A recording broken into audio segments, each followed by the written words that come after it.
নবী শুধু প্রথম আকাশের উপরে যায় না, 7 আকাশ ভেদ করে, সপ্তম আকাশ ভেদ করে সিদরাতুল মুনতাহা পার হয়ে আল্লাহর আরশ পর্যন্ত গিয়েছেন। কিয়ামত পর্যন্ত কোন বৈজ্ঞানিক, কোন শিক্ষিত, কোন মানুষ প্রথম আকাশে ওঠার ক্ষমতা নেই। দেখেন তাফসীরের কিতাবে লিখেছে, প্রথম আকাশে যখন জিবরাইল আমাদের নবীকে নিয়ে গেলেন বুরাকের মাধ্যমে, যেই বুরাকের এত গতি ছিল, নবীজির দৃষ্টি যেখানে পড়তো বুরাকের পা সেখানে পড়তো। তার কপালে লেখা ছিল লা ইলাহা ইল্লাল্লাহু মুহাম্মাদুর রাসূলুল্লাহ। গাদার চেয়ে বড়, খচ্চরের চেয়ে ছোট, এত গতি ছিল। যখন প্রথম আকাশে গেলেন, প্রথম আকাশে গিয়া জিবরাইল যখন প্রথম আকাশের গেটে গিয়ে আওয়াজ করলেন, প্রথম আকাশের গেটের দারোয়ান বলল, কে? বলল, আমি জিবরাইল। আপনার সাথে? আমার সাথে হলো বিশ্বনবী জনাবে মুহাম্মাদুর রাসূলুল্লাহ সাল্লাল্লাহু আলাইহি ওয়াসাল্লাম।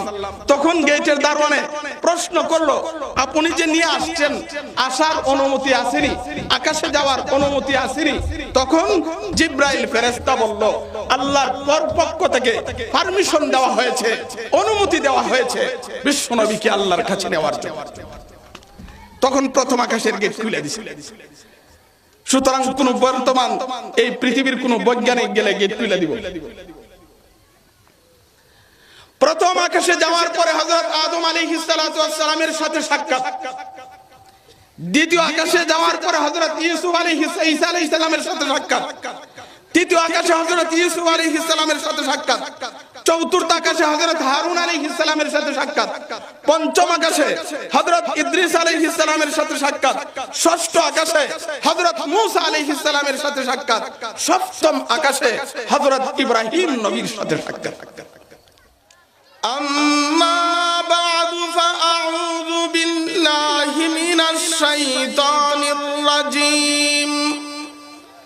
বিসমিল্লাহির রাহমানির রহিম। সুবহানাল্লাযী আসরা বি'আবদিহি লাইলাম মিনাল মাসজিদিল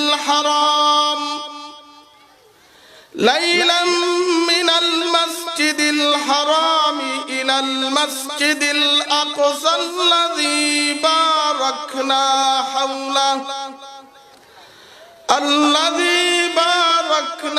হাওলাহু লিনুরিয়াহু মিন আয়াতিনা ইন্নাহু হুয়াস সামিউল বাসীর।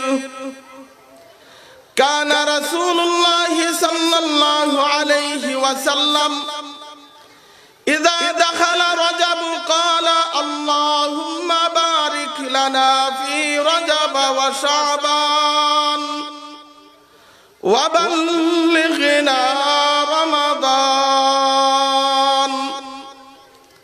আও কামা ক্বালা আলাইহিস সালাতু ওয়াস সালাম। আজকের মাহফিলের শ্রদ্ধাভাজন সভাপতি, উপস্থিত নায়েবে নবী হযরত উলামায়ে কেরাম, মুরব্বিয়ানে আযম, যুবক ভাই ও পর্দার আড়ালের মা বোন, আমরা সর্বপ্রথম মহান রব্বুল আলামিনের দরবারে শুকর আদায় করি, যিনি আমাদেরকে সুস্থ রেখে দুনিয়ার সমস্ত ঝামেলা এবং গুনার কাজ থেকে মুক্ত করে এমন এক মুহূর্তে দ্বীনি মাহফিলে অংশগ্রহণ করে কোরআন হাদিসের আলোচনা শোনার তৌফিক দান করেছেন। যখন সারা বিশ্বে ইহুদি খ্রিস্টান এবং ইহুদি খ্রিস্টানের দালাল কিছু মুসলমান এই পৃথিবী থেকে ইসলাম ধর্মকে মুছে ফেলার জন্য, মসজিদ মাদ্রাসাকে বন্ধ করে দেওয়ার জন্য এবং আলেম উলামা থেকে সাধারণ মানুষকে দূরে সরাইয়া দেওয়ার জন্য গভীর চক্রান্তে লিপ্ত আছে, ঠিক সেই মুহূর্তে আল্লাহ তাআলা আমাদেরকে দ্বীনি মাহফিলে অংশগ্রহণ করে আলেম উলামার মুখ থেকে দ্বীনি আলোচনা শুনে জীবন ঘরে দুনিয়া এবং আখিরাতে সফল কাম হওয়ার তৌফিক দান করেছেন। আমি আপনাদের সামনে আলোচনা করার জন্য 15 পারা সূরা বনি ইসরাইলের প্রথম নাম্বার আয়াত তিলাওয়াত করেছি এবং বিশ্বনবী জনাবে মুহাম্মদুর রাসূলুল্লাহ সাল্লাল্লাহু আলাইহি ওয়াসাল্লামের একখানা হাদিস পাঠ করেছি। আমরা জানি গত রাত রজব মাসের চাঁদ আকাশে দেখা গেছে। রজব মাসের চাঁদ উঠার পরে আমাদের নবী বিশ্বনবী জনাবে মুহাম্মদুর রাসূলুল্লাহ সাল্লাল্লাহু আলাইহি ওয়াসাল্লাম একটা দোয়া পড়তেন। দোয়াটা হলো আল্লাহুম্মা বারিক লানা ফি রজব ওয়া শাবান ওয়া বাল্লিগনা রমাদান। এর অর্থ হলো, হে আল্লাহ, আমাদের জন্য রজব মাসে বরকত নাজিল করুন। হে আল্লাহ, আমাদের জন্য শাবান মাসে বরকত নাজিল করুন এবং আমাদেরকে রমজান পর্যন্ত পৌঁছাইয়া দেন। নবীজির এই দোয়া থেকে পরিষ্কার বোঝা যায় এই 3টা মাস আল্লাহ তাআলার দৃষ্টিতে বরকতপূর্ণ মাস। এই 3টা মাস বরকতের মাস। রজব মাস বিশেষ বরকতের মাস, শাবান মাস বিশেষ বরকতের মাস, রমজান মাস বিশেষ বরকতের মাস। এই 3টা মাস বরকতপূর্ণ কেন? কিতাবের মধ্যে উল্লেখ করেছে রজব মাসে একটা রাত আছে বিশেষ বরকতের। যদিও উলামায়ে কেরাম বিশ্বনবীর মেরাজ নিয়ে তারিখ নিয়ে ইখতিলাফ করেছেন। রজব মাসের 26 তারিখ দিবাগত যে রাত্রটা, এই রাত্রটাকে বলা হয় শবে মেরাজ। রজব মাসে নবীজি মেরাজ করেছিলেন। শাবান মাসের 14 তারিখ দিবাগত যে রাত, এই রাতকে বলা হয় শবে বরাত। শবে বরাত বিশেষ বরকতের রাত। রমজান মাসের প্রতিটা দিন, প্রতিটা রাত, প্রতিটা মুহূর্ত বরকতময়, কিন্তু বিশেষ করে শবে কদর। তাই আমাদের নবী বিশ্বনবী জনাবে মুহাম্মদুর রাসূলুল্লাহ সাল্লাল্লাহু আলাইহি ওয়াসাল্লাম রজব মাসের চাঁদ ওঠার পর থেকে দোয়া করতেন, আল্লাহুম্মা বারিক লানা ফি রজব ওয়া শাবান ওয়া বাল্লিগনা রমাদান। সুতরাং আমরাও সেই দোয়াটা বেশি বেশি পড়ার চেষ্টা করব। যেহেতু রজব মাস আর রজব মাসের একটা বিশেষ বরকতের রাত হলো শবে মেরাজ, কিন্তু শবে মেরাজ উপলক্ষে বিশেষ কোনো আমল নেই। শবে মেরাজ উপলক্ষে বিশেষ কোনো নামাজ নেই। শবে মেরাজ উপলক্ষে বিশেষ কোনো নির্দিষ্ট আমল নেই। আমাদের নবী বিশ্ব নবী জনাবে মুহাম্মদুর রাসূলুল্লাহ সাল্লাল্লাহু আলাইহি ওয়াসাল্লাম 26 তারিখ দিবাগত রাতে মেরাজ করেছিলেন। তাই আমরা প্রথমে বুঝে নেই আমাদের নবী কয় পদ্ধতিতে মেরাজ করেছিলেন। তাফসীরের কিতাবে পরিষ্কার ভাবে লেখা আছে আমাদের নবী বিশ্ব নবী জনাবে মুহাম্মদুর রাসূলুল্লাহ সাল্লাল্লাহু আলাইহি ওয়াসাল্লাম 2 পদ্ধতিতে মেরাজ করেছিলেন। একটা পদ্ধতি ছিল স্বপ্নের যুগে, আরেকটা পদ্ধতি ছিল সশরীরে।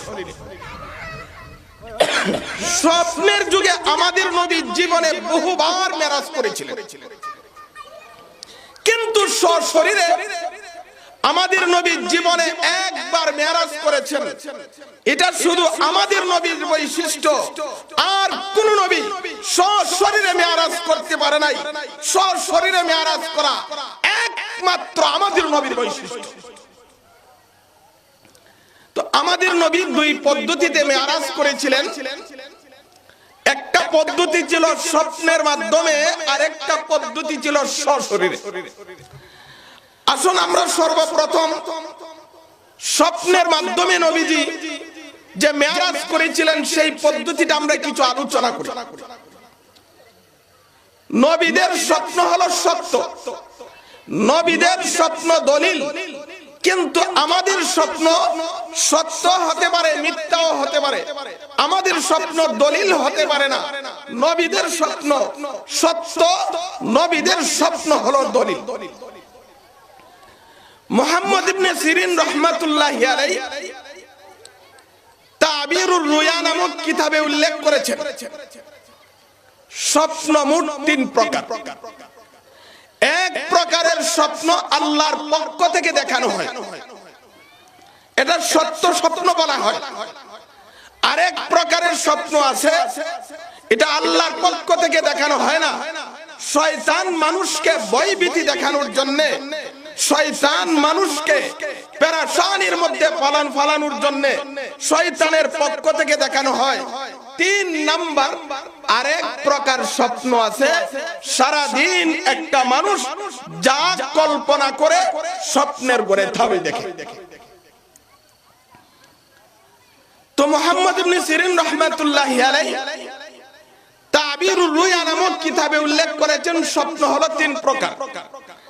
এক প্রকারের স্বপ্ন আল্লাহর পক্ষ থেকে দেখানো হয়, এটাকে সত্য স্বপ্ন বলা হয়। আরেক প্রকারের স্বপ্ন শয়তানের পক্ষ থেকে দেখানো হয়। আরেক প্রকারের স্বপ্ন হলো কাল্পনিক স্বপ্ন। নবীরা কাল্পনিক স্বপ্ন দেখতেন না, নবীরা শয়তানি স্বপ্ন দেখতেন না, নবীদেরকে আল্লাহর পক্ষ থেকে স্বপ্ন দেখানো হয়। তো আমাদের নবী বিশ্ব নবী জনাবে মুহাম্মদুর রাসূলুল্লাহ সাল্লাল্লাহু আলাইহি ওয়াসাল্লাম জীবনে বহুবার স্বপ্নের মাধ্যমে মেরাজ করেছে। কিন্তু আমাদের দেশে স্বপ্নের নামে কিছু ভণ্ডামিও চলে। এদেশের কিছু ভণ্ড পীর মুরিদানকে ভক্ত বানানোর জন্য, মুরিদানকে তার দিকে বিরানোর জন্য কিছু ভণ্ড পীর আছে, তারা স্বপ্ন বানায়া বলে। আমি এক দুইটা উদাহরণ দিলে আপনারা পরিষ্কার ভাবে বুঝতে পারবেন। বাংলাদেশে যত ভণ্ড পীর আছে, এক কিতাবের মধ্যে তাদের একটা তালিকা পেশ করেছেন। সুরেশ্বরী, এনায়েতপুরী, চন্দ্রপুরী, দেওয়ানবাগী, রাজারবাগী, মাইজবান্দারি, এই সকল ভণ্ড পীর, বাংলাদেশের যত ভণ্ড পীর আছে, এক ভণ্ড পীরের নাম হলো রাজারবাগী। রাজারবাগী এক স্বপ্নের কথা বলে। রাজারবাগী বলে, আমি একদিন স্বপ্নে দেখি একটা কাচের ঘর, এই কাচের ঘরে কোনো দরজা জানালা নেই, আর ঘরের চতুর্পার্শ্বে হাজার হাজার ওলি আউলিয়া গাউস কুতুব ঘোরাফেরা করছে, এবং ঘরের চার কোণে চারটা সিংহাসন, এবং ঘোষণা করা হয়েছে আজ পৃথিবীর সবচাইতে বড় চারজন আল্লাহর ওলিকে এই চার সিংহাসনে বসানো হবে। এটা রাজারবাগীর স্বপ্ন। এই রাজারবাগী জিল্লুর রহমান বলে, এইভাবে হাজার হাজার মানুষ ঘোরাফেরা করছে। হঠাৎ করে দেখা যায় জিব্রাইল ফেরেশতা বড় পীর আব্দুল কাদের জিলানী রাহমাতুল্লাহি আলাইহিকে এক সিংহাসনে বসাই দিল। কিছুক্ষণ পরে দেখা গেল খাজা মুঈনুদ্দিন চিশতিকে আরেক সিংহাসনে বসাই দিল। কিছুক্ষণ পরে দেখা গেল বাহাউদ্দিন নকশবন্দিকে আরেক সিংহাসনে বসাই দিল। তখন হাজার হাজার ওলি আউলিয়া গাউস কুতুবের সকলেরই ধারণা মুজাদ্দেদে আলফে সানিকে মনে হয় 4 নাম্বার সিংহাসনে বসানো হবে। এই গাজাকুর, এই রাজারবাগী ভণ্ড পীরে বলে, আমাকে হাজার হাজার ওলি আউলিয়া গাউস কুতুবের মধ্য থেকে জিব্রাইল ফেরেশতা টান দিয়া 4র্থ নাম্বার সিংহাসনে বসায় দিয়েছে। সুতরাং এই দিল্লুর রহমান রাজারবাগীর পীর এই স্বপ্নের মাধ্যমে পৃথিবীর সবচাইতে বড় 4 জন ওলির একজন ওলি দাবি করেছে। কত বড় গাজাকুর, কত বড় ভণ্ড হলে এই সমস্ত স্বপ্ন বলতে পারে? বানায়া বলুক আর যেমনি বলুক, এই সকল স্বপ্নের মাধ্যমে বোঝা যায় এরা হলো ভণ্ড পীর। আমাদের দেশেও কিছু ভণ্ড পীর আছে, তারাও স্বপ্ন বানায়া বানায়া বলে মানুষকে তাদের দিকে ঘিরানোর জন্য। বাংলাদেশের যত ভণ্ড পীর ছিল, আরেক ভণ্ড পীরের নাম ছিল দেওয়ানবাগী। এই গাদা ঘুরে বলে কি দেওয়ানবাগী বলে, দেওয়ানবাগীর স্বপ্নের কথা দেখেন। দেওয়ানবাগী বলে আমি একদিন স্বপ্নে দেখি সে একটা বই লিখছে, রাসূল কি সত্যি গরীব ছিলেন? এই বইয়ে সে নিজে লিখেছে যে আমি একদিন স্বপ্নে দেখি ঢাকা এবং ফরিদপুরের মাঝে বিশাল বড় একটা বাগান, দেওয়ানবাগীর কথা।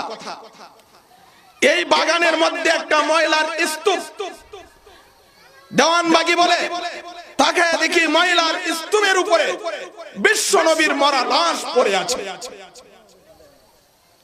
এবং চেহারাটা হলো দক্ষিণ দিকে আর পা হলো উত্তর দিকে এবং ডান পাউটা হাঁটুর মধ্যে, বাম পাউটা হাঁটুর মাঝে বাস করে দাঁড়িয়ে আছে।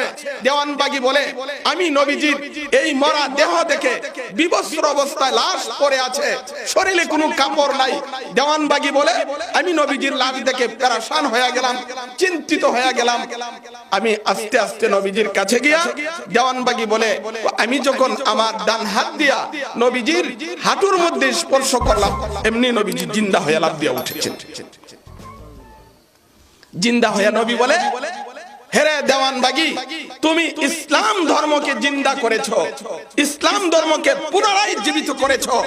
তোমার মতো আরো 5 বার ইসলাম ধর্মকে পুনরায় জীবিত করা হয়েছে। কত বড় গাঁজাখুরি কথা! এই সমস্ত স্বপ্ন কেন বলে? মানুষকে বিরানোর জন্য। এই দেওয়ানবাগী বলে বলে আরেকটা বই লেখছি দেওয়ানবাগী, আল্লাহ কোন পথে। এই বইয়ের মধ্যে লেখছে একদিন মুরাকাবাতে বসছে, মুরাকাবার মধ্যে দেখে, মুরাকাবাতে বসছে, মুরাকাবার মধ্যে দেখে সে নাকি মদিনায় চলে গেছে, নবীজির রওজা মুবারকে। এই দেওয়ানবাগী বলে আমি দেখি যে নবীজির রওজা মুবারকের উপরে পাতা ময়লা অনেক কিছু 1 ফুট পরিমাণ পড়ে আছে, ময়লা আবর্জনা। দেওয়ানবাগীকে নাকি নবীজি বলেছেন দেওয়ানবাগী তুমি কি এই রওজা মুবারক পরিষ্কার করবে না? দেওয়ানবাগী বলছে হ্যাঁ আমি পরিষ্কার করব। এরপরে দেওয়ানবাগী বলে আমি নিজ হাতে নবীজির রওজা মুবারকের এই ময়লা আবর্জনাকে পরিষ্কার করে দিয়েছি। কত বড় ভণ্ড হলে এই সমস্ত স্বপ্নের কথা বলতে পারে? তো আমার এই কথাটা বোঝানোর উদ্দেশ্য ছিল আমাদের সমাজে কিছু ভণ্ড পীর আছে, কিছু ভণ্ডরা আছে, এরাও স্বপ্ন বানায়া বানায়া বলে মুরিদানকে ভক্ত বানানোর জন্য, মুরিদানের সংখ্যা বাড়ানোর জন্য। মুরিদান শুনে মনে করবে পীর কত বড় স্বপ্ন দেখেছে, অথচ এটা হলো তার ভণ্ডামি। তো নবীরা যে স্বপ্ন দেখতেন তারা এই সমস্ত ভণ্ডামি স্বপ্ন নয়, শয়তানের পক্ষ থেকে কোনো স্বপ্ন দেখতেন না এবং কাল্পনিক কোনো স্বপ্ন দেখতেন না, আল্লাহর পক্ষ থেকে স্বপ্ন দেখাতেন। আমাদের নবী বিশ্ব নবী জনাবি মুহাম্মদুর রাসূলুল্লাহ সাল্লাল্লাহু আলাইহি সাল্লাম জীবনে বহুবার স্বপ্নের মাধ্যমে মেরাজ করেছেন। এখানে আরেকটা কয়েকটা কথা বোঝা দরকার। স্বপ্ন দেখলে আমরা কি করব? স্বপ্ন দেখলে ঘুম থেকে ওঠার পরে আর হুঁশ থাকে না, যাকে পাই তাকে বলে ফেলি, যাকে পাই তাকে বলে ফেলি। না, স্বপ্নের কথা যেই কোনো মানুষের কাছে বলবেন না। স্বপ্নের কথা একমাত্র আলেম উলামা অথবা আপনার কোনো প্রিয় মানুষের কাছে, মহব্বতের মানুষের কাছে বলবেন। যেই কোনো মানুষের কাছে স্বপ্নের কথা বলা ঠিক না। আর স্বপ্নের ব্যাখ্যা যেই কোনো মানুষ জানেও না। স্বপ্নের ব্যাখ্যার যোগ্যতা একমাত্র আল্লাহ যাকে জানায়, এই যোগ্যতা আল্লাহ যাকে দান করে সেই স্বপ্নের ব্যাখ্যা দিতে পারে।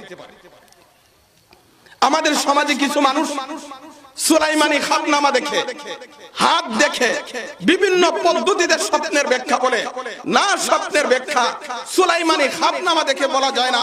স্বপ্নের ব্যাখ্যা কোন বই পুস্তক দেখে বলা যায় না। স্বপ্নের ব্যাখ্যার যোগ্যতা একমাত্র আল্লাহ যাকে দান করেন। স্বপ্নের ব্যাখ্যা এই পৃথিবীর মধ্যে সবচাইতে বেশি জানতেন আমাদের নবী, বিশ্ব নবী জনাবি মুহাম্মদুর রাসূলুল্লাহ সাল্লাল্লাহু আলাইহি সাল্লাম। এরপরে স্বপ্নের ব্যাখ্যা সবচাইতে বেশি জানতেন হযরত ইউসুফ আলাইহিস সালাম এবং সাহাবীদের মাঝে, উম্মতের মাঝে স্বপ্নের ব্যাখ্যা সবচাইতে বেশি জানতেন হযরত আবু বকর রাদিয়াল্লাহু তাআলা আনহু। এরপরে স্বপ্নের ব্যাখ্যা জানতেন বেশি হযরত ওমর রাদিয়াল্লাহু তাআলা আনহু এবং এরপরে উম্মতের মাঝে স্বপ্নের ব্যাখ্যা বেশি জানতেন মুহাম্মদ ইবনে সিরিন রাহমাতুল্লাহি আলাইহি। কারণ হলো অনেক সময় দেখা যায় স্বপ্নের ধরনটা খারাপ, ভয়ঙ্কর, কিন্তু তার ব্যাখ্যা বড় ভালো। আবার অনেক সময় দেখা যায় স্বপ্ন খুব সুন্দর কিন্তু তার ব্যাখ্যা বড় বিশ্রী, ভয়ঙ্কর। যেমন মুহাম্মদ ইবনে সিরিন রাহমাতুল্লাহি আলাইহি তাবিরুর রুয়া নামক কিতাবে উল্লেখ করেছেন, একজন মহিলা স্বপ্নে দেখে তার ঘরের ছাদ ভেঙে তার উপরে পড়ে গেছে। দৌড়ে আমাদের নবীজির কাছে গেলেন, গিয়ে বললেন, ইয়া আল্লাহর রাসূল, আমি আজ স্বপ্নে দেখেছি আমার ঘরের ছাদ আমার উপরে ভেঙে পড়েছে। নবীজি বলল, তোমার স্বপ্নের ব্যাখ্যা হলো তোমার স্বামী সফর থেকে বাড়িতে আসবে। মহিলা বাড়িতে গেছে, গিয়া দেখে স্বামী সফর থেকে বাড়িতে আসছে। কিছুদিন পর আবার হুবহু একই স্বপ্ন দেখে তার ঘরের ছাদ ভেঙে তার উপরে পড়েছে। দৌড়ে নবীজির দরবারে গেলেন, নবীজিকে পেলেন না। না পাওয়াতে হযরত আবু বকর রাদিয়াল্লাহু তাআলা আনহুকে জিজ্ঞাসা করলেন। আবু বকর রাদিয়াল্লাহু তাআলা আনহু বলল, তোমার স্বপ্নের ব্যাখ্যা হলো তোমার স্বামী মারা যাবে। মহিলাটা বাড়িতে গেছে, গিয়ে দেখে স্বামী মারা গেছে। স্বপ্ন কিন্তু একই ধরনের, কিন্তু ব্যাখ্যা আকাশ পাতাল ব্যবধান হয়ে গেছে। এই জন্য স্বপ্ন যেই কোনো মানুষের কাছে বলতে নাই। হযরত উলামায়ে কেরামের কাছে বলতে পারেন, প্রিয় মানুষের কাছে বলতে পারেন।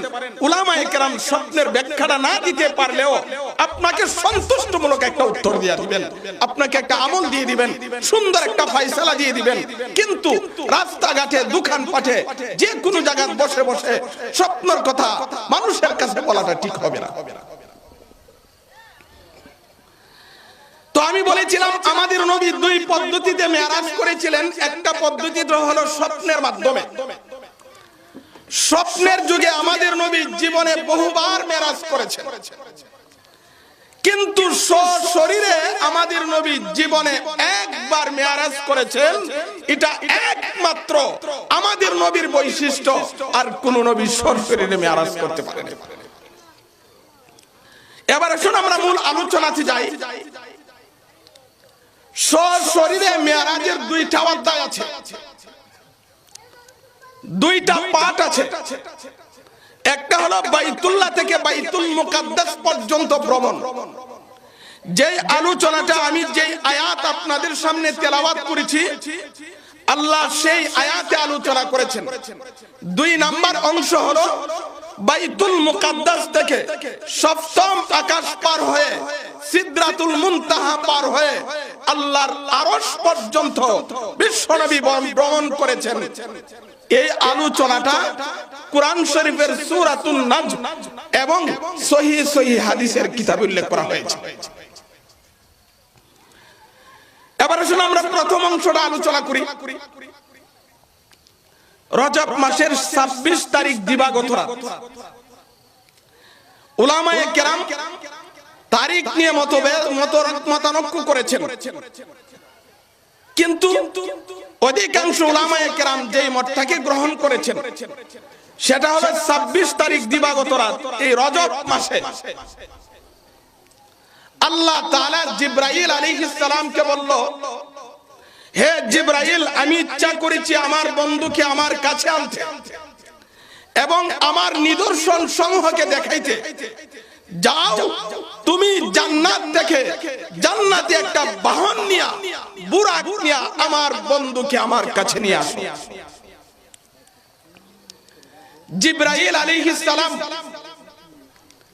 রজব মাসের 26 তারিখ দিবাগত রাত জান্নাতের বুরাক নিয়ে মক্কাতে আগমন করলেন। ঠিক সেই সময় আমাদের নবী এশারের নামাজের পর নবীজির চাচাতো বোন উম্মে হানির ঘরে শায়িত ছিলেন। কিন্তু নবীজি একেবারে সজাগ না, আবার একেবারে ঘুমেও না, এমন এক অবস্থায় ছিলেন। জিবরাইল আলাইহিস সালাতু ওয়াস সালাম ঘরের ছাদ পাখা করে ঘরের ভিতরে প্রবেশ করলেন। প্রবেশ করে আমাদের নবীকে জাগ্রত করলেন। জাগ্রত করে আমাদের নবীকে জমজম কুয়ার পাশে নিলেন। জমজম কুয়ার পাশে নিয়ে আমাদের নবীকে একটা কুদরতি অপারেশন করলেন। সিনাটাকে কাটলেন। সিনাটাকে কাইটা কলব বা হৃৎপিণ্ডকে বের করে জমজমের কুয়ার পানি দিয়া দৌত করে আবার হৃৎপিণ্ড কলবটাকে নবীজির ভিতরে রেখে দিলেন। এই কুদরতি অপারেশন আমাদের নবীজির জীবনে 4 বার করেছিল।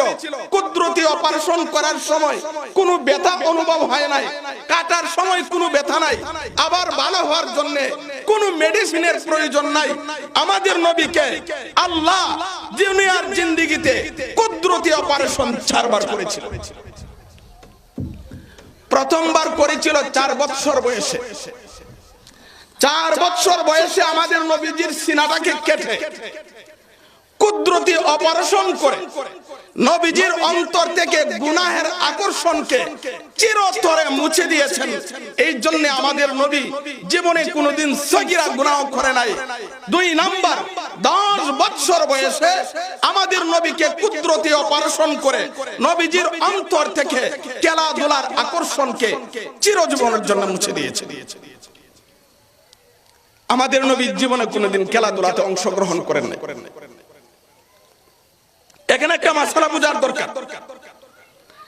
খেলাধুলা ইসলামী শরীয়তে 2 প্রকার।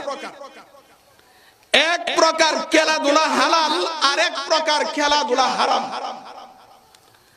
তাফসিরে মারিফুল কোরআনে আল্লামা মুফতি শফি রহমাতুল্লাহি আলাইহি তিনি লিখেছেন 3টা শর্ত যদি পাওয়া যায় তাহলে খেলাধুলা জায়েজ হবে। 3 শর্ত যদি পাওয়া না যায় তাহলে খেলাধুলা হালাল হবে না। বর্তমান সমাজে যে খেলাধুলা চলছে এই 3 শর্ত পাওয়া যায় না। 1 নাম্বার শর্ত হলো খেলাধুলার মধ্যে দুনিয়াবি ইহজগতের কোনো না কোনো উল্লেখযোগ্য উপকার থাকতে হবে। যেমন শরীর চর্চা, ব্যায়াম, যুদ্ধের প্রশিক্ষণ, শিকারীর জন্য শরীরকে শক্ত করার জন্য এই ধরনের দুনিয়াবি ইহজগতের উল্লেখযোগ্য কোনো উপকার এই খেলার মধ্যে থাকতে হবে। কিন্তু কিছু খেলা আছে নেশা আর পেশা, যেমন লুডো খেলা, তাস খেলা, ক্যারামবোর্ড খেলা। ইসলামে এই সকল খেলাকে সমর্থন করে না। যেহেতু সেই শর্ত পাওয়া যায় না, সুতরাং এই সকল খেলা হারাম। 2 নাম্বার হলো খেলাধুলা করতে গিয়া ইসলাম ধর্মের কোনো বিধান লঙ্ঘন করা যাবে না। যেমন খেলাধুলা করতে গিয়া নামাজ বাদ দেওয়া যাবে না। কিন্তু আমাদের সমাজে তো খেলার পিছনে পড়ে ফরজ নামাজ চলে যায়, কোনো খবর থাকে না। যারা খেলে তাদেরও খবর থাকে না, যারা দর্শক তাদেরও খবর থাকে না। 2 নাম্বার শর্ত হলো খেলাধুলা করতে গিয়া ইসলাম ধর্মের কোনো বিধান লঙ্ঘন করা যাবে না। যেমন নামাজ বাদ দেওয়া যাবে না, পর্দা লঙ্ঘন করা যাবে না। যেমন ফুটবল খেলে, ফুটবল খেলতে গিয়ে শর্ট প্যান্ট পরিধান করে, অথচ পুরুষের জন্য নাভি থেকে হাঁটুর নিচ পর্যন্ত ঢেকে রাখা ফরজ। ফরজ লঙ্ঘন করার কারণে সেই ফুটবল খেলাও হারাম হয়ে যাবে। 2 নাম্বার শর্ত হলো খেলাধুলা জায়েজ হওয়ার জন্য খেলতে গিয়ে ইসলাম ধর্মের কোনো বিধান লঙ্ঘন করা যাবে না। 3 নাম্বার শর্ত হলো খেলাধুলা করতে গিয়া সংসারের কোনো কাজে ব্যাঘাত করতে পারবে না। যেমন খেলতে গিয়া, খেলা দেখতে গিয়া দোকানপাট বন্ধ করে খেলা শুরু করে দিল, কৃষিকাজ বন্ধ করে খেলা শুরু করে দিল। যদি সাংসারিক কোনো কাজে ব্যাঘাত ঘটে এই খেলাও জায়েজ হবে না। এই 3 শর্ত সাপেক্ষে ইসলামী শরীয়তে খেলাধুলা হালাল। এই 3 শর্ত যদি না পাওয়া যায় খেলাধুলা হারাম। আর যদি 3 শর্ত না পাওয়া যায় তাহলে খেলাধুলা হারাম, হারাম খেলাধুলা দেখাও হারাম। তো মুহতারাম হাজিরিন, বলছিলাম আমাদের নবীকে আল্লাহ জীবনে 4 বার কুদরতি অপারেশন করেছিলেন। প্রথমবার হলো 4 বছর বয়সে, দ্বিতীয়বার হলো 10 বছর বয়সে, তৃতীয়বার হলো আল্লাহ যখন কোরআন নাজিল করবেন কুদরতি অপারেশন করে কোরআন ধারণ করার যোগ্যতা আমাদের নবীকে দিয়েছেন। 4 নাম্বার হলো যখন মেরাজে নেবেন, আল্লাহর আরশ পর্যন্ত নেবেন, আমাদের নবীকে কুদরতি অপারেশন করে এই বিশাল সফর করার, এই বিশাল ভ্রমণ করার যোগ্যতা আমাদের নবীকে দান করে দিয়েছিলেন। কুদরতি অপারেশন করে আমাদের নবীজির সামনে বুরাক উপস্থিত করলেন। বুরাক উপস্থিত করে নবীজিকে বললেন, হে নবী, আপনি সেই বুরাকে সাওয়ার হন।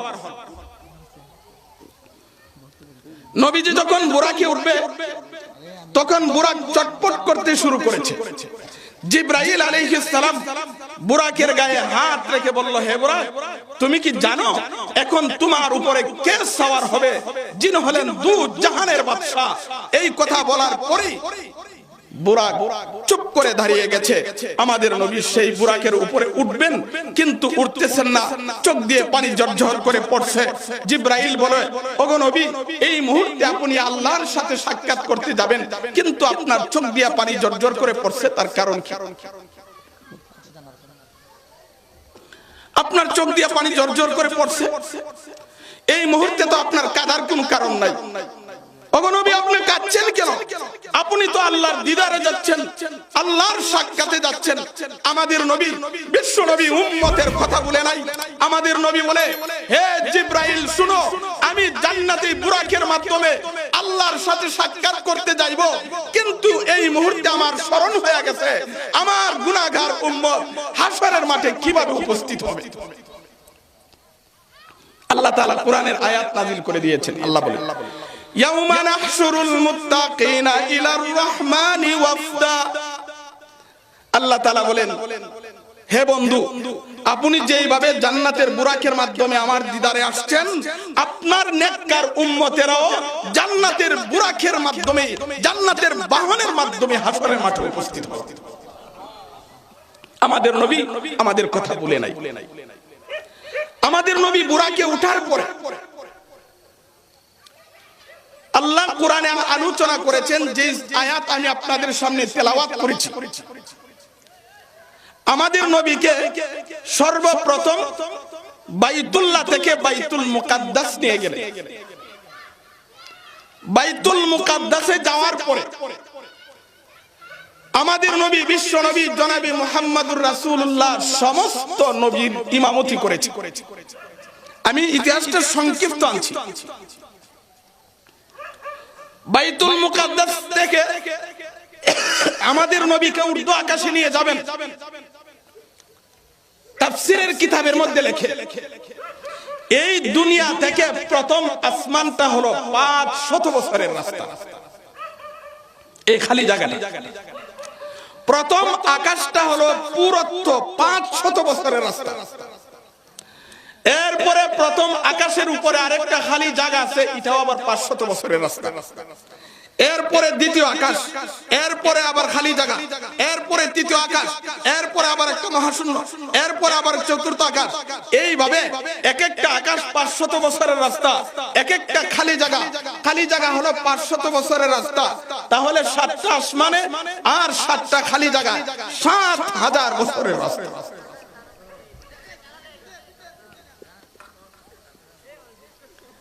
আমাদের নবী, বিশ্ব নবী জনাবে মুহাম্মদুর রাসূলুল্লাহ এই বিশাল 7 আকাশ পার হয়ে, সিদরাতুল মুনতাহা পার হয়ে আল্লাহর আরশ পর্যন্ত গিয়েছেন। আমাদের নবী, বিশ্ব নবীকে নিয়ে বাইতুল মুকাদ্দাস থেকে যখন উপর দিকে রওনা করেছে, বাইতুল মুকাদ্দাস থেকে যখন উপর দিকে রওনা করেছে, তখন নবীজির ডান পাশ থেকে একটা মহিলা ডাক দিয়েছে, কিফিয়া মুহাম্মদ, হে মুহাম্মদ একটু দাঁড়ান। নবীজি তার দিকে তাকায়েন নাই। আবার বাম পাশ থেকে আরেকটা ডাক আসছে, কিফিয়া মুহাম্মদ, হে মুহাম্মদ একটু দাঁড়ান। নবীজি থাকেন নাই, তার ধারাইতে হচ্ছেন নাই। জিব্রাইল বলে, ওগো নবী, আপনি তাদের ডাকে সাড়া দেন নাই, ভালো করেছেন। যদি আজ তাদের ডাকে সাড়া দিতেন, আপনার উম্মত ইহুদি খ্রিস্টান হয়ে যেত। নবীজির সামনে তিনটা গ্লাস উপস্থিত করা হয়েছে। একটা গ্লাসে পানি, একটা গ্লাসে হলো শরাব মদ, আর একটা গ্লাসে দুধ। নবীজি এই তিনটা গ্লাস থেকে দুধের গ্লাসটাকে গ্রহণ করলেন, কিছু দুধ পান করে বাকি দুধটুকু ফেরত দিয়ে দিলেন। জিব্রাইল আলাইহিস সালাম বললেন, ওগো নবী, আপনি সুন্দর একটা গ্লাস পছন্দ করেছেন, যেই গ্লাসটা আল্লাহর পক্ষ থেকেও পছন্দ। আপনি যদি পানির গ্লাস গ্রহণ করতেন, আপনার উম্মত বন্যায় হাবুডাবু খাইতো, মারা যাইত। আপনি যদি মদের গ্লাসটা গ্রহণ করতেন, আপনার অধিকাংশ উম্মত মদকুর হয়ে যেত। নবীজির সামনে চারটা কাপড় উপস্থিত করা হয়েছে। একটা হলো কালো, একটা হলো লাল, একটা হলো সবুজ, একটা হলো সাদা। এই চার কালার কাপড় থেকে আমাদের নবী সাদা কালার কাপড়টাকে পছন্দ করেছে। জিব্রাইল আলাইহিস সালাম বললেন, ওগো নবী, আপনি সুন্দর একটা কালার পছন্দ করেছেন। যদি আপনি কালো কালারটা পছন্দ করতেন, আপনার উম্মত জাহান্নামী হয়ে যেত। যদি আপনি লাল কালার পছন্দ করতেন, তাহলে আপনার উম্মত ইহুদি খ্রিস্টান হয়ে যেত। আর সবুজ কালারটা হলো জান্নাতি কালার, এটা এখানে দেওয়া হতো না। সাদা কালার আপনি পছন্দ করেছেন, আল্লাহর পক্ষ থেকেও সাদা কালারকে পছন্দ করেন। এই জন্যই দেখবেন উলামায়ে কেরাম সাদা কাপড়ে বেশি পরে, সাদা কালারের কাপড়ে বেশি পরে পরিধান করে। আমাদের নবী, বিশ্ব নবী জনাবি মুহাম্মদুর রাসূলুল্লাহ যখন উর্দু আকাশে যাইতেছিলেন, এমন বহু দৃশ্য দেখেছেন। আমাদের নবীকে নিয়ে প্রথম আকাশে গেলেন। প্রথম আকাশে কিন্তু গেট আছে, দারোয়ান আছে, যেই কোনো মানুষ যেতে পারবে না। বর্তমান বৈজ্ঞানিকরা যতক্ষণ পর্যন্ত যাক না কেন, এখনো কিন্তু তারা প্রথম আকাশের নিচে আছে। কিয়ামত পর্যন্ত প্রথম আকাশের উপরে যাওয়ার ক্ষমতা নাই। আমাদের নবী শুধু প্রথম আকাশের উপরে যায় না, সাত আকাশ ভেদ করে, সপ্তম আকাশ ভেদ করে সিদরাতুল মুনতাহা পার হয়ে আল্লাহর আরশ পর্যন্ত গিয়েছেন।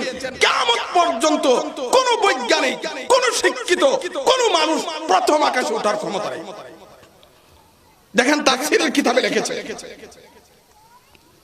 প্রথম আকাশে যখন জিব্রাইল আমাদের নবীকে নিয়ে গেলেন বুরাকের মাধ্যমে, যেই বুরাকের এত গতি ছিল, নবীজির দৃষ্টি যেখানে পড়তো বুরাকের পা সেখানে পড়তো। তার কপালে লেখা ছিল লা ইলাহা ইল্লাল্লাহু মুহাম্মাদুর রাসূলুল্লাহ। গাদার চেয়ে বড়, খচ্চরের চেয়ে ছোট, এত গতি ছিল। যখন প্রথম আকাশে গেলেন, প্রথম আকাশে গিয়া জিব্রাইল যখন প্রথম আকাশের গেইটে গিয়ে আওয়াজ করলেন, প্রথম আকাশের গেইটের দারোয়ান বলল, কে? বলল, আমি জিব্রাইল। আপনার সাথে বা আমার সাথে হলো বিশ্ব নবী জনাবে মুহাম্মদুর রাসূলুল্লাহ সাল্লাল্লাহু আলাইহি ওয়াসাল্লাম। তখন গেটের দারোয়ানে প্রশ্ন করলো, আপনি যে নিয়ে আসছেন, আসার অনুমতি আসেনি, আকাশে যাওয়ার অনুমতি আসেনি? তখন জিব্রাইল ফেরেশতা বলল, আল্লাহর পক্ষ থেকে পারমিশন দেওয়া হয়েছে, অনুমতি দেওয়া হয়েছে বিশ্ব নবীকে আল্লাহর কাছে নেওয়ার জন্য। তখন প্রথম আকাশের গেট খুলে দিয়েছে। সুতরাং কোন বর্তমান এই পৃথিবীর কোন বৈজ্ঞানিক গেলে গেট খুলে দিব। প্রথম আকাশে যাওয়ার পরে হযরত আদম আলাইহিস সালাতু ওয়াস সালামের সাথে সাক্ষাৎ। দ্বিতীয় আকাশে যাওয়ার পরে হযরত ইউসুফ ঈসা আলাইহিস সালামের সাথে সাক্ষাৎ। তৃতীয় আকাশে হযরত ইউসুফ আলাইহিস সালামের সাথে সাক্ষাৎ। চতুর্থ আকাশে হযরত হারুন আলাইহিস সালামের সাথে সাক্ষাৎ। পঞ্চম আকাশে হযরত ইদ্রিস আলাইহিস সালামের সাথে সাক্ষাৎ। ষষ্ঠ আকাশে হযরত মূসা আলাইহিস সালামের সাথে সাক্ষাৎ। সপ্তম আকাশে হযরত ইব্রাহিম নবীর সাথে সাক্ষাৎ। প্রথম আকাশে যখন গেলেন, যাওয়ার পরে দেখে আদম আলাইহিস সালাতু ওয়াস সালাম ডান দিকে তাকায় হাসে, বাম দিকে তাকায় কাঁদে। নবীজি জিজ্ঞাসা করলেন, হে জিবরাইল, উনি ডান দিকে তাকায় হাসে কেন, বাম দিকে তাকায় কাঁদে কেন? জিবরাইল বললেন, ওগো নবী, তিনি হলো আদম নবী, তার ডান দিকে জান্নাতি আত্মার আকৃতি রয়েছে, বাম দিকে জাহান্নামের আত্মার আকৃতি রয়েছে, এই জন্য তিনি ডান দিকে তাকায় হাসে আর বাম দিকে তাকায় কাঁদে। এইভাবে যখন নবীজি সপ্তম আকাশে গেলেন, সপ্তম আকাশের উপরে বাইতুল মামুর, যেটাকে ফেরেশতাদের কাবা বলা হয়, যেমন বাইতুল্লাহ হলো আমাদের কাবা, বাইতুল মামুর হলো ফেরেশতাদের কাবা। বাইতুল্লাহর বরাবরে বাইতুল মামুর ফেরেশতাদের কাবা। প্রতিদিন 70,000 ফেরেশতা বাইতুল মামুরকে তাওয়াফ করে। যেই ফেরেশতা একবার তাওয়াফ করেছে, কিয়ামত পর্যন্ত আর সুযোগ হবে না। বাইতুল মামুর, নবীজি বলেন, আমি দেখি বাইতুল মামুরের সামনে দুইটা সিংহাসন, একটা সিংহাসনে একটা বৃদ্ধ লোক বসা, আরেকটা সিংহাসনে একটা বৃদ্ধা মহিলা বসা, এবং তার সামনে একটা বাগান। এই বাগানের মধ্যে ছোট ছোট বাচ্চারা খেলাধুলা করছে। কিছুক্ষণ পরে দেখা যায় হঠাৎ করে ছোট একটা বাচ্চা এসে ওই বৃদ্ধা পুরুষের কাছে আসে। বৃদ্ধা পুরুষটা তাকে কুলে নেয়, আদর করে। আবার শিশু বাচ্চাটা দৌড়ে চলে যায়। আবার দেখা যায় ছোট্ট একটা বাচ্চা ওই বৃদ্ধা মহিলার কাছে আসে, বৃদ্ধা মহিলাটা তাকে আদর করে, আবার বাচ্চাটা চলে যায়। জিবরাইলকে নবীজি জিজ্ঞাসা করলেন, জিবরাইল, এরা দুইজন কে এবং এই বাচ্চাগুলাকে? জিবরাইল বললেন, ওগো নবী, তিনি হলো ইব্রাহিম আলাইহিস সালাম, তিনি হলো ইব্রাহিম আলাইহিস সালামের স্ত্রী। এই যে বাগানটা দেখছেন, ছোট ছোট বাচ্চা দুনিয়াতে যে মারা যায়, এদের রূহগুলাকে এখানে রাখা হয়েছে।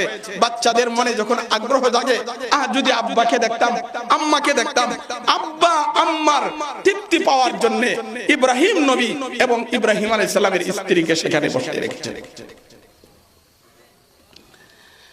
এরপরে আমাদের নবীকে সিদরাতুল মুনতাহা নিয়ে গেলেন, সপ্তম আকাশ ভেদ করে। সিদরাতুল মুনতাহা থেকে আমাদের নবীকে আল্লাহর আরশ পর্যন্ত নিয়ে গেলেন। মূলত মেরাজের ইতিহাস শোনা উদ্দেশ্য না, মেরাজ থেকে আমাদের শিক্ষাটা কি? আমাদের নবী, বিশ্ব নবী জনাবি মুহাম্মদুর রাসূলুল্লাহ মেরাজের রাতে আল্লাহর সাথে আরশে সরাসরি কথা বলেছেন। আমাদের নবী যতগুলা কথা বলেছেন, সবগুলো কথা বলা সম্ভব না। আমি শুধু প্রথম কথাটা, মধ্যের কথাটা আর শেষের কথাটা কি বলবো? প্রথম কথাটা, দ্বিতীয় কথাটা আর মধ্যের কথা, শেষের কথাটা বলবো। আমাদের নবী যখন আল্লাহর কাছে গেলেন, তখন আল্লাহ তাআলা জিজ্ঞাসা করলেন, বন্ধু হে, আমার জন্য কি আনছো? একজনের বাড়িতে আরেকজনে গেলে হাদিয়া নেয় না? আল্লাহর আমাদের নবী বলেন, আত্তাহিয়াতু লিল্লাহি ওয়াস সালাওয়াতু ওয়াত তাইয়্যিবাত। আমাদের নবী বলেন, ওগো আল্লাহ, আমার জীবনে শারীরিক এবং আর্থিক যত ইবাদত করেছি, সব ইবাদত আপনার নামে উৎসর্গ করে দিলাম। আল্লাহ বলেন, বন্ধু হে, আপনার হাদিয়াকে আমি আল্লাহ গ্রহণ করলাম।